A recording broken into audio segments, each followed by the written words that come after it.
It is so fun to have you join me again whilst we explore another person's wonderful improvements with their inflammatory arthritis and learn what they have done so that we can also learn from them and implement these positive changes in our lives.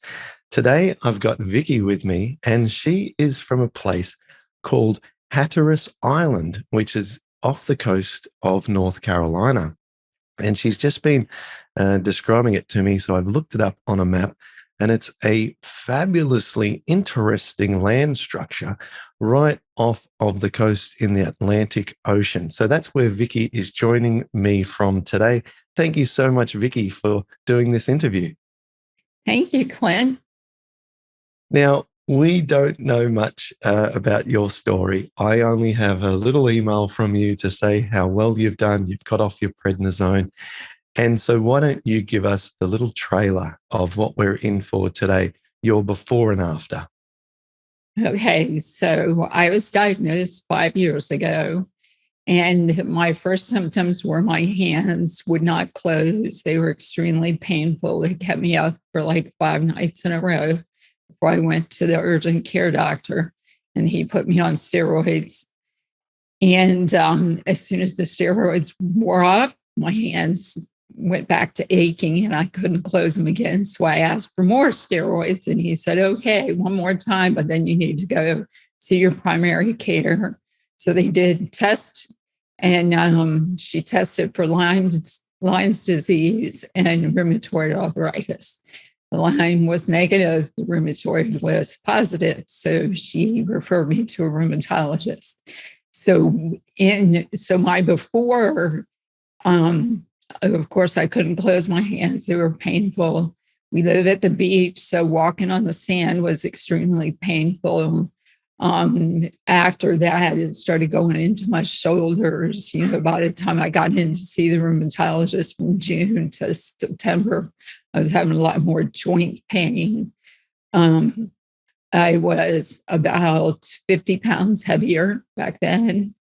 So when I started having all these problems, and the rheumatologist put me on prednisone. He gave me a choice of 3 different drugs that I could take.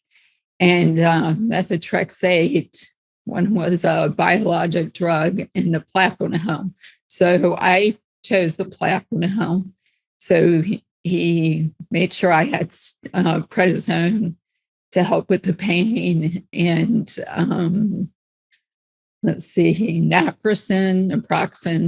I use that to help alleviate the pain. And in the process of all that, my mother broke her ankle in the hospital. She had 2 heart attacks after that and ended up with the open heart surgery. She never recouped from that. In the meantime, all the stress with the RA was making it worse. So after she passed, I was like, I have to find a solution for this. So I started investigating, Googling rheumatoid arthritis diets, and I came across Dr. John McDougall.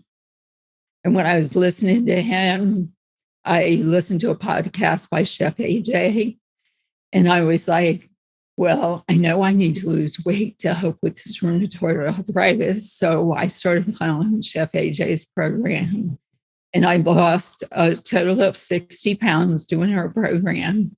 I since have put a little bit of it back on, maybe 7 to 10 pounds, but I pretty much stayed the same weight. And I can tell a huge difference if I am not eating a whole food plant-based diet. If I go out to a restaurant, I always make sure that I order vegetables. I don't eat any meat or dairy products, totally vegan. And I try to never have processed foods. But in restaurants, you're not always guaranteed that they're not going to add some oil or salt or other things to your food. So my reaction when I get salt to my food, or not so much the salt, but the oil is really bad. I have a lot of joint pain. It'll start in my shoulders, or I'll wake up and my hands are a little achy. I'm like, okay, I know that I've eaten something that I shouldn't have had. And so I'm pretty strict on my diet. My husband calls me vegan on steroids. Which is ironic because you got off the steroids, didn't you? That's right. I have not used any steroids in quite a few years. Wow. Okay. All right. I just want to fill in some gaps then that I need to just understand a bit more. So, first of all, let's just look at, or we don't need to look at, but how is your pain levels now, given that in the past you had it in your hands, feet, shoulders, you couldn't walk on the beach? What's life like for you now in terms of physical ability and pain? I don't have any physical limitations. I very rarely have any pain. I ask my rheumatologist, let's see, I'm 60 now, so it was 2.5 years ago. I asked him if I could start running. And he said, sure, come back and tell me all the marathons you ran. I was like, no, I just want to do a 5K. So I looked up Chi running and learned the body mechanics to run so I wouldn't hurt my knees or my hips and my joints and stuff. And I started doing that. And I ran, I want to say 5Ks now. And yeah, so I don't have any limitations of things that I can't do. My rheumatologist, he calls me his miracle patient. He said with the numbers that, the tests that they did initially to diagnose my rheumatoid arthritis, two of the numbers were extremely high. He said, I have less than 5% of my patients over the history of my practice that ever go into remission with numbers as high as yours. So he says, whatever you're doing, keep on doing it. You would think his next question was, write it all down for me so I can share it with every patient I have. Wouldn't that be nice? When I first told him about the diet and how I had high blood pressure to start with. I was not on medication, but I did have high blood pressure. My family physician was getting ready to put me on medication.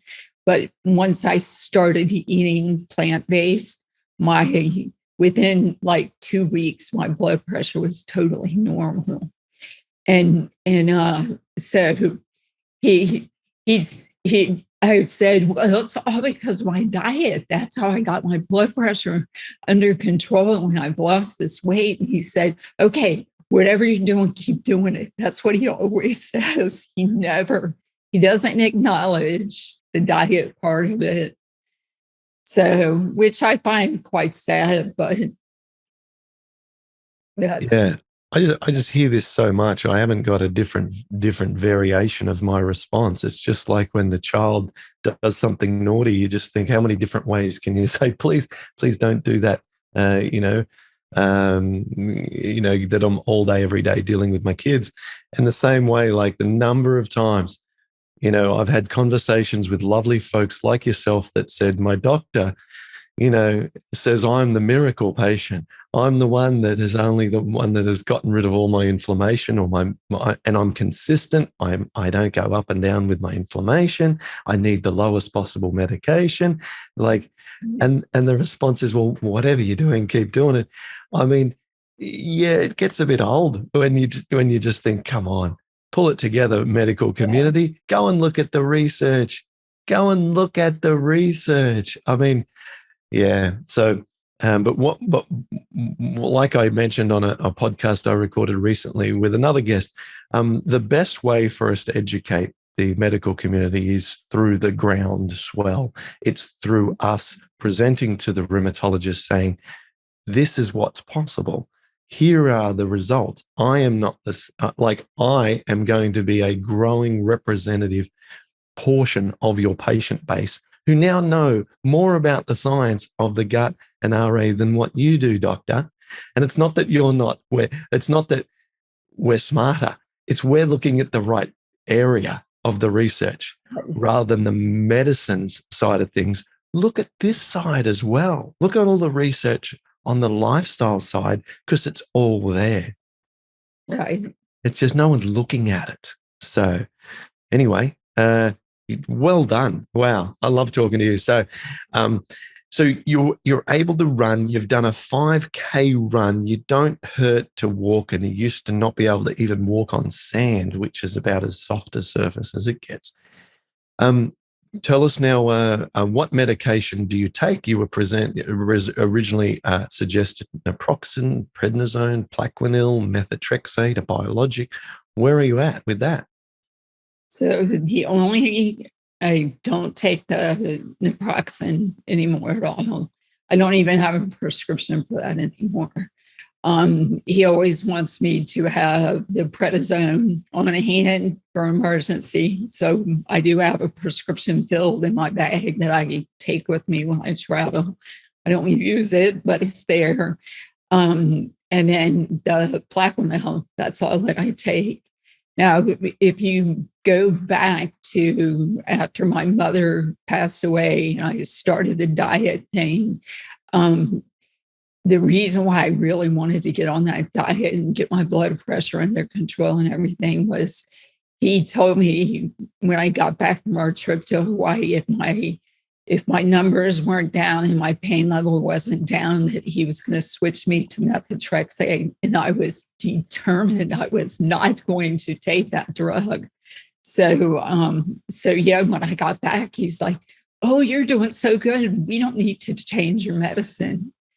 And he's like, "We'll just keep you on the Plaquenil, same dose." So I have been on the same exact dose the whole time since I've been diagnosed.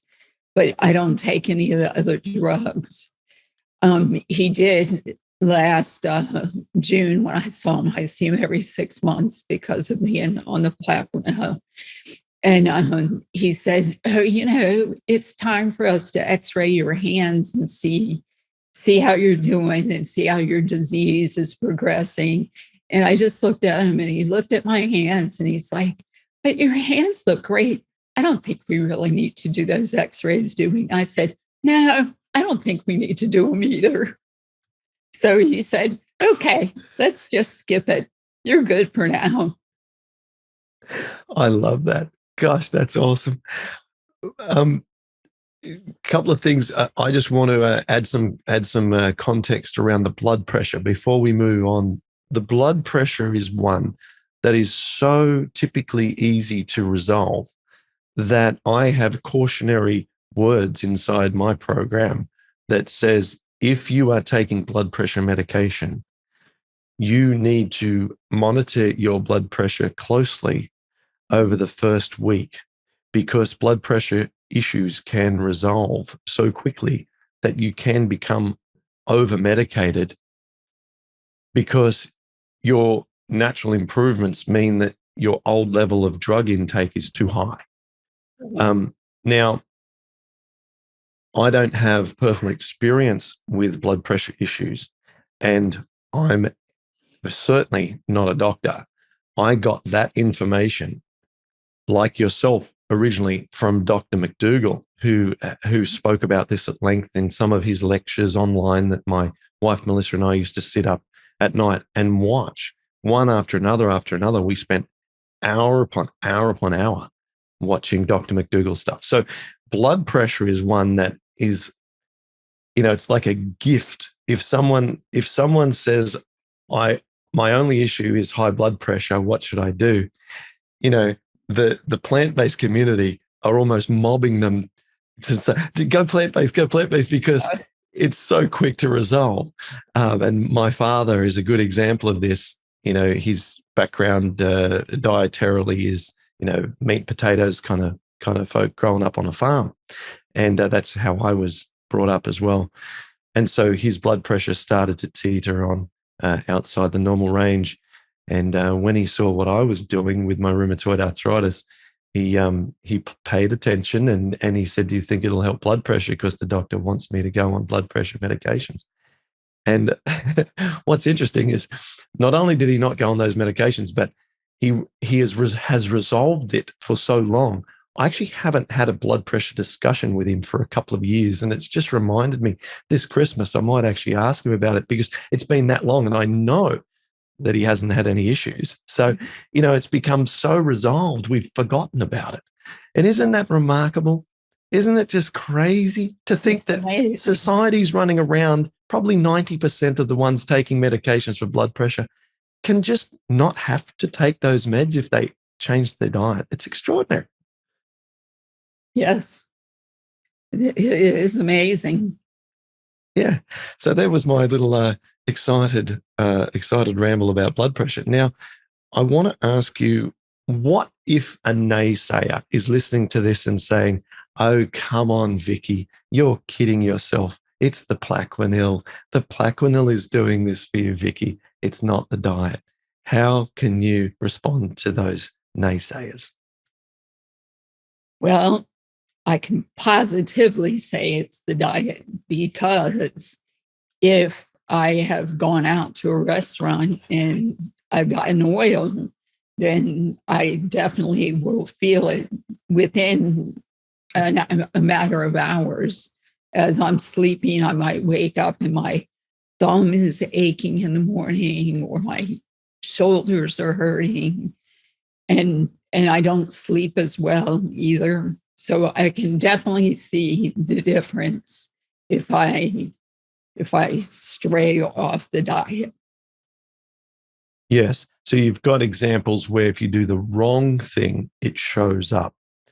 And what is more difficult to discern for all of us, not just you, but for everyone on medications, is how much is the diet helping? How much is the medications helping? But here's another way for us to explore this a little further. And I'm all in, by the way. I know it's the diet. I'm just trying to help those people who are listening to this podcast. Maybe it's the first one they've ever listened to, and they don't realize that we've got several hundred of interviews just like yours prior, where someone has transformed their life eating the way that you have. But Plaquenil tends to take a few months to work, but you changed your diet straight away. And within the first few months, I would imagine that you saw improvements before the effectiveness of the drug began. I would say, well, I started taking the drug, and I went to him in September. So I believe it was in October, because I had a month to decide on the drug. So that was in October of 2016. And then I started changing my diet. I was already eating somewhat of a vegan diet, but it was like a vegan junk food diet. Uh-huh.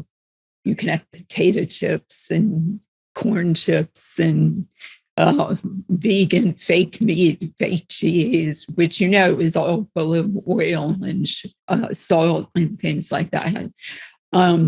So I stopped all that. And that was in February, is when I actually did the whole transition. So from October to February, I was on the Plaquenil, but I was also on several rounds of prednisone and the naproxen too. So Wonderful. I had a lot of drugs on board in my system, to get me under control. And they are significant drugs too. Whilst we can pick up naproxen from the local pharmacy without a prescription, it's still quite significant, the effect that medication can have. And then we're talking about steroids, then the step up from there.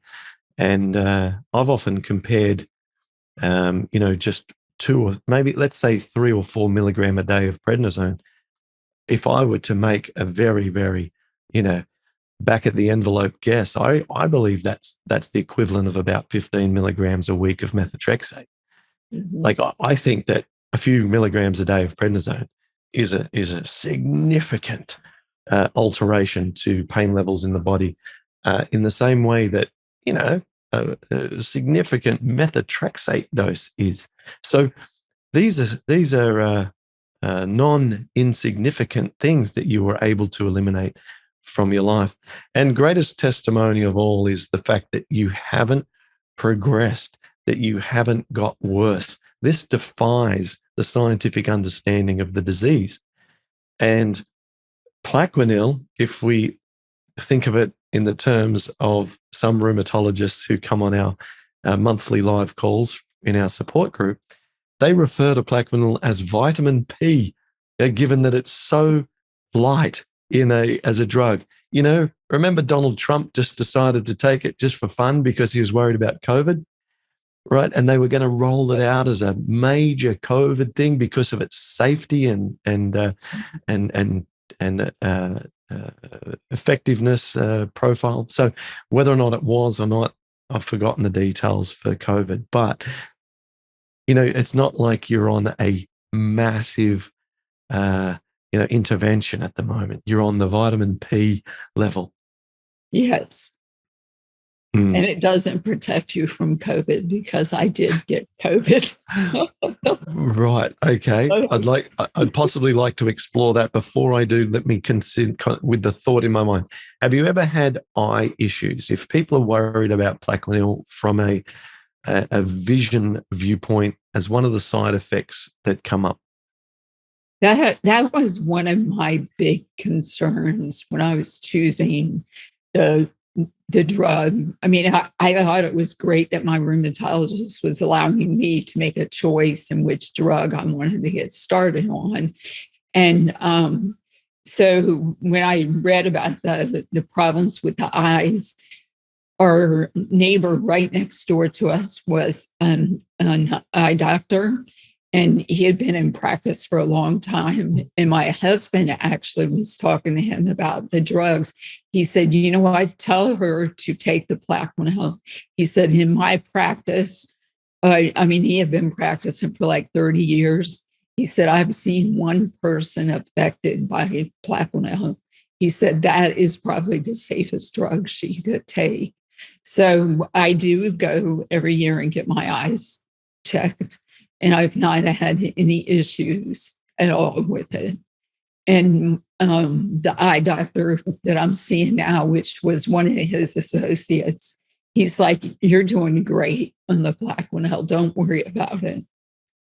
So That's consistent with the anecdotal feedback that I get. I've not had anyone tell me inside our support group or, via just email from the general public, anything to the contrary. I've had some people have some side effects reported to me from the drug that aren't eye related, but that goes for every drug. I mean, there are people who can't tolerate aspirin, for example, right? So let's not sort of get carried away here. It sounds to me like it's going fantastic for you, and a part of me, the curiosity part of me wonders how you might even be without the drug and whether or not you're even needing the drug. But I don't want to plant a seed that we want to grow and develop unnecessarily, because you're getting no side effects. The eyes are fine each year when they're checked. You come across as you're delighted and happy and feeling good. And so it's a classic example of why mess with what's working, you know, because once the boat is rocked, it's hard to get back into the boat if we fall out. And so, if I was in your situation, I wouldn't change anything either. I wouldn't be trying to mix things up because you've found the perfect balance and you're asymptomatic. What could be better, right? It's great. It's the ideal place to be. Let's see. Now, the oil, let's just touch upon the oil. This is a great reminder for all of us. Once again, here we go. Let's avoid all the oils, and especially the restaurant oils. And whilst I sound a little bit like the parrot who's like, same thing over and over again. But when we take an oil and we heat it over and over again, that's done at restaurants, because, you know, they reheat their oils multiple times, especially for things like fries and burgers and stuff. And the reheating, every time it's done, it massively increases the free radical load of the oil. What actually happens is that it's oxidizing the polyunsaturated fats so that they are highly reactive when they go into your body. And what this translates to is actually epithelium cell death across your epithelium layer, or apoptosis, it's called, is the cells actually die, creating leaky gut, literally, you know, holes inside your intestines. And so the consequences can be dramatic. And that's, you know, I'm not sure if you listened to my summit presentation, but in the Rheumatoid Solutions Summit, I talked about recovering from, you know, a major rheumatoid setback. And mine was a massive deep fried meal from a restaurant without eating it with any antioxidants, no salad, no orange juice, as I often like to do, no fruit, right? All of which contain antioxidants, which can offset a lot of those free radicals before they get to the intestines. Yeah, so look, just not really too many questions on this for you, other than a nice sort of reminder to everyone, please, please avoid oils at restaurants at all costs. They are the most vicious. And at home, I believe zero oils is ideal, given we go to so much effort to keep inflammation down. But, you know, if we're really, really like can't give up our oil, a little bit of cold pressed olive oil on a salad is far less detrimental than a restaurant oil. They're completely different beasts, but no oils is ideal. So thanks for giving me that time to go down that path. Vicky, is there some other things you'd like to share with us that you've found to be crucial for you, whether it be exercise, supplements, friendships, support, your strategy, meditation? Is there anything, other things that you do that you find really valuable to have such good health? Well, I do stick to a strict diet. So one of the people that I found in Chef AJ's group, her name's Kristen Bummer. She started the Forever Diet. So I started following her when she started her program up. I think I started the second month after she started her program. So I stay with her program. I'm in her Facebook group, and I do a lot of, I help do a lot of support when she does a thing called the plunge to try and get people onto a plant-based diet. And so you had to take a 14-day challenge, the plunge. And I help in the support group, help moderate that support group. Kristen's a very positive person. That's one of the reasons why I really like following her. She talks a lot about meditation. So I wake up in the morning and I do some deep breathing. And we've gotten into this high five thing, walking by the mirror and give yourself a high five and a smile. So positive outlooks. Instead of saying, I have to do something, I get to do this. This is my opportunity to share my testimony with you. So I like that positive feedback. Exercise. I do exercise every day. I've started incorporating a little more strength training. I'm trying to strengthen my core a little bit more. I've gotten into doing sit-ups, which I always hated, but I've gotten up to 2 sets of 30 when I do them. So I'm doing pretty good on that. I can do 1-minute planks. I do 2 1-minute planks. Being 60, I feel like I'm doing great. I feel better than I did when I was 40 or 50. So I think I'm got my health going in the right direction. Yeah, that is fantastic. And any supplements? Because it's always a question I get. It's not something that consumes me at all. I'm pretty very light with the supplements, but what are you doing on that front? I I usually take a supplement. It's a complement. It's a vegan supplement. It's got the B vitamins and the D vitamin. Um, it's got the algae-based omegas in it. But they had a little bit of a problem with getting their supplies in, so they stopped production for a short time. So I've been out for a couple weeks now, but I've still been taking B12. I mean, B12 supplement and a vitamin D, and that's pretty much what I take. Yeah. I do make my own turmeric little capsules. I buy the little caplets on Amazon, and I have a little. I don't know. Have you ever made your own capsules? I do.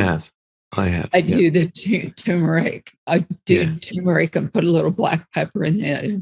So I do use that. I do turmeric every day. Right. Yeah. It's the world's most messiest activity.